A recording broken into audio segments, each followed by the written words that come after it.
Different places to track quickly. I mean, obviously in the snow. I mean, the amazing thing is if you come out walking here in the summer, you might find some, like maybe some poop in the middle of the trail, but otherwise, finding tracks is really difficult.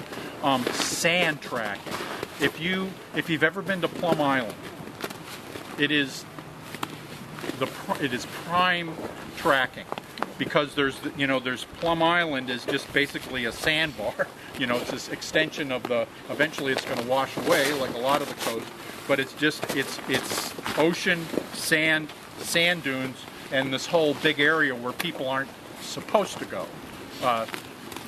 People do, but the tracking right along where the sand meets the sand dunes is just incredible, beautiful tracking. I mean, talk about seeing every detail of a track. So if you, and that can be freshwater. If you have a pond or someplace that you like to go, even if people swim there, if you go out early in the morning before anybody has been there, that's when you're going to find the animals that move right along the water. The fox, skunk, raccoon, mink. They love the water. So if you find if you know where there's sand, or if you know where there's a dirt road where there's lots of mud, another great place. Okay. I don't see any claw marks on it. And so, of course, I want it to be a cat. And, horse, I would like it to be a bobcat. I mean, if we found, all the stuff we're finding is totally cool. This is fox. Would that be a size? Close. Close. It's a little small. Little small for bobcat. Bobcat, probably something in that order. Like that. But the cat tracks tend to be. I mean, if you have a cat, how cats sometimes their paws seem out of. I mean, some cats their paws are so dainty, and others are big. And mountain lions tend to be bigger, big tracks. So. And here, this animal, this fox, is walking.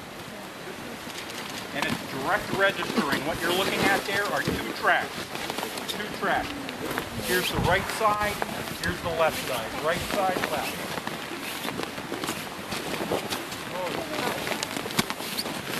Well, what can you tell from the tracks? 5 toes.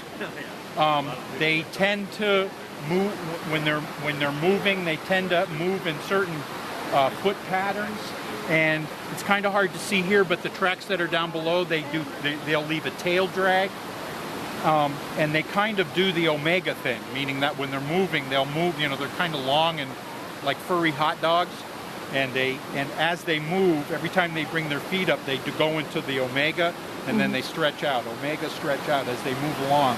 They're very super smart, super intense predators, super intense. Fisher cat, probably, in terms of the weasels, fisher cat by far is the most intense predator in New England, bar none. Weasels are right up there. But they like to fish in the crawdads, so, most people are like, oh, minks, they're so cute, But they're incredibly efficient predators, and they love water. And this is like classic, right along a moving stream. The mink in and out of the water, and incredible. Their winter pelage, meaning their winter coat, is just gorgeous. You can kind of see why people, who thought of taking 1,000 mink to make a jacket out of it, but their coats are beautiful. They just are gorgeous.